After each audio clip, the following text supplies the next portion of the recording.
क्या आपने रमज़ान की तैयारी कर ली है? आप रमज़ान में वेट लॉस या वेट गेन के लिए रेडी हैं? तो आइए आज इसी बारे में बात करते हैं। अस्सलाम वालेकुम, मैं हूं ज़ैनब गुंदल और आज हम बात करेंगे कि रमज़ान में अपने वज़न को बढ़ाया या कम कैसे किया जा सकता है। एक प्रॉपर दिन या प्रॉपर रोज़ा किस तरह से गुजारा जा सकता है।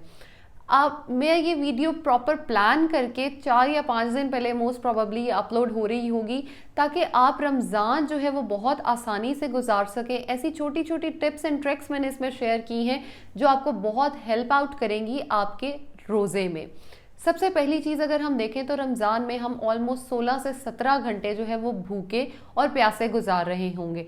तो हमारी बॉडी को इस चीज़ की तो आदत ही नहीं है। हमें आदत है सारा दिन पानी पीते रहने की, गैप दे दे के स्नैक्स लेने की, कुछ खाने पीने की। तो ऐसा क्या करेंगे, हमें तो पहले दिन रोज़ा ही बहुत लगेगा। सबसे पहली चीज़ जिसको प्लान करें वो ये करें, कल जब आप उठें तो उठते ही खाना ना खाएं। खाना ऑलमोस्ट 2 या 3 घंटों के बाद खाएं। इससे ये प्रैक्टिस होगी कि जब आप रमज़ान में ऑफिस, स्कूल, कॉलेज, यूनिवर्सिटी जाने के लिए उठेंगे तो उठते ही आपको एक भूख नहीं होगी, क्योंकि मोस्टली हमारी आदत यही होती है, उठना है, उठते ही 1 घंटे के अंदर अंदर नाश्ता कर लेना है। पहले ऑलमोस्ट 4 या 5 रोज़े हम बहुत इस चीज़ से सफ़र करते हैं, तो क्यों ना रोज़े में सफ़र करने की बजाय 4 या 5 दिन पहले ही हम अपना नाश्ता जो है वो 3 से 4 घंटे लेट कर लें। उसके साथ दूसरी टिप जो है वो ये है कि उन 17 घंटों में हमने 2 से 3 मील सारे दिन में ले लिए होते हैं, तो उन 2-3 मील्स को स्किप करके उनका ड्यूरेशन बढ़ा दें। 17 घंटों में जहाँ 3 मील्स ले रहे थे वहाँ आप 17 घंटों में 1.5 मील्स लें। प्लान करें ताकि हम रमज़ान में उस चीज़ से मुश्किल से ना गुजर सकें। इसके साथ हाइड्रेशन का बहुत मसला होता है। रमज़ान आते ही लोगों की स्किन ड्राई होना शुरू हो जाती है। बहुत सारे लोग जो हैं वो, गर्मी इतनी आ गई है बाहर, हम मार्च में तो ये चीज़ सोच ही नहीं सकते थे कि इतनी गर्मी आ जाएगी या हम इस चीज़ को इतना सफ़र करेंगे। तो उसके लिए आप करें ये कि आप चिया सीड्स का इस्तेमाल अभी से करना शुरू कर दें। रात को भिगो कर रख दें, सुबह उठते ही उसका इस्तेमाल करें। पूरा दिन जो है आप थोड़ा थोड़ा करके उसको पीते रहेंगे और रमज़ान में आप उसको जब सहरी में लेंगे तो सहरी में सुबह 3 बजे या 2 बजे उठ के लेना मुश्किल नहीं लगेगा।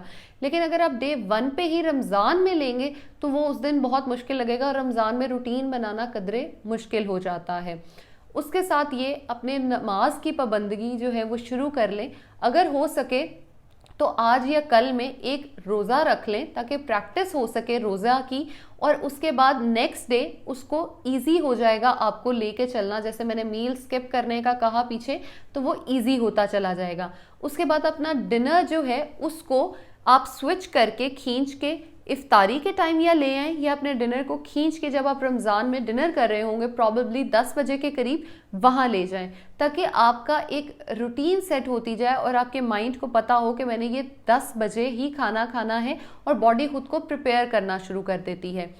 बेसिक रमज़ान में अगर हम देखें पूरी लाइफ हम क्या करते हैं, इंटरमिटेंट फास्टिंग कर लूँ, ये डाइट फॉलो कर लूँ, वो डाइट फॉलो कर लूँ। पूरी दुनिया इस टाइम पे इंटरमिटेंट फास्टिंग को प्रेफर कर रही है, क्योंकि ये वाहिद हल है वज़न कम करने का या वज़न बढ़ाने का। और उसके साथ अगर हम बात करें इंटरमिटेंट फास्टिंग की, तो बहुत सारे जो कैंसर सेल्स हमारी बॉडी में प्रोड्यूस होना शुरू हो जाते हैं, ये उनसे भी फाइट करता है। रोज़ा हमारा जो है, रोज़े में सिर्फ हमारी रूह का रोज़ा नहीं है या हमारे खाने पीने का नहीं है, हमने अपनी बॉडी को भी क्लेंस करना है, उसको ठीक करना है। शहद के बारे में कहा जाता है कि वो गंदी जगह पर नहीं ठहरता, तो आप शहद का इस्तेमाल अभी से करना शुरू कर दें, ताकि मीठे की जो क्रेविंग आपको सारा दिन रहती है या होती है, अगर आप शहद से अपने मीठे की क्रेविंग को पूरा करना शुरू कर देंगे, एक तो जिस्म में ताकत आ जाएगी, आप पहले 2-4 रोज़ों के लिए बड़ा रेडी होंगे कि आप उनको रख सकें, क्योंकि पहले 2-3 रोज़े जो होते हैं वो बहुत मुश्किल होते हैं बॉडी को अडेप्ट करने में कि मैं क्या करूं। इसीलिए इनको 3-4 दिन पहले प्लान कर लें ताकि आपके लिए वो दिन मुश्किल ना हो सके।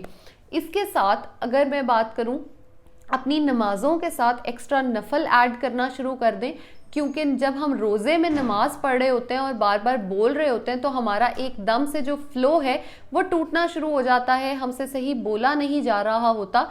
तो हम अगर अभी से ही ये रूटीन फॉलो करेंगे तो हमें आदत हो जाएगी अपने उस प्लान को लेकर चलने की, और हम उस टाइम पे भी अपने नफल अदा कर सकेंगे और हमें बिल्कुल मुश्किल नहीं होगी। इसके साथ फ्रूट चाट का इस्तेमाल जो है वो अभी से शुरू कर दें, क्योंकि रमज़ान में बहुत सारे लोग कहते हैं कि मैंने फ्रूट ज़्यादा खा लिया है। मुझे बहुत सारे लोग जो डाइटिंग पे होते हैं उनको फ्रूट्स को ऐड करना बड़ा मुश्किल लगता है, चाहे गर्मियां हैं चाहे सर्दियां हैं। ड्राई फ्रूट का इस्तेमाल आपने मुझे कहते सुना है, ज़रूर किया करें। इसीलिए अपने शहर में फ्रूट्स का इस्तेमाल लाजमी तौर पर करें, अभी से ही सीड्स का इस्तेमाल करना शुरू कर दें, अपने ड्राई नट्स को ऐड करना शुरू कर दें और डेली बेसिस पे फ्रूट का इस्तेमाल लाजमी तौर पे करें। वैसे तो मैं प्रेफर करती हूँ कि दूध जो है उसको खाली ही पिया जाए, चीनी या कुछ भी ना डाला जाए। लस्सी जो सुबह सहरी में आप पी रहे हैं उसको नमक चीनी के बगैर पिया जाए, अगर आप वज़न कम करना चाहते हैं तो। वही प्रैक्टिस लस्सी की और दूध की अभी से करना शुरू कर दें ताकि रमज़ान में ये मुश्किल पेश ना आए। वॉक का टाइम फिक्स कर लें, असर और मगरिब के दरमियान आपने वॉक करनी है तो वो वॉक अभी से असर और मगरिब के दरमियान करना शुरू कर दें, ताकि वज़न कम करना या वज़न बढ़ाना। अच्छा, अब लोगों की बहुत शिकायत होती है कि मैं वज़न कम को बड़ा फोकस करती हूँ, वज़न बढ़ाने को फोकस नहीं करती। अगर आप वज़न बढ़ाना चाहते हैं तो अपनी डाइट को एक्स्ट्रा फैटी चीज़ों से ना भरें, बल्कि हेल्दी चीज़ों की तरफ लेकर आएँ। आई होप ये चीज़ें आपको हेल्प करेंगी आपके रोज़े को अच्छा गुजारने में। अपनी दुआओं में याद रखिएगा, मेरे चैनल को लाइक और सब्सक्राइब कीजिएगा। अगर आपको मेरी जो वीडियोस हैं वो हेल्पफुल लगती हैं तो अपने फ्रेंड्स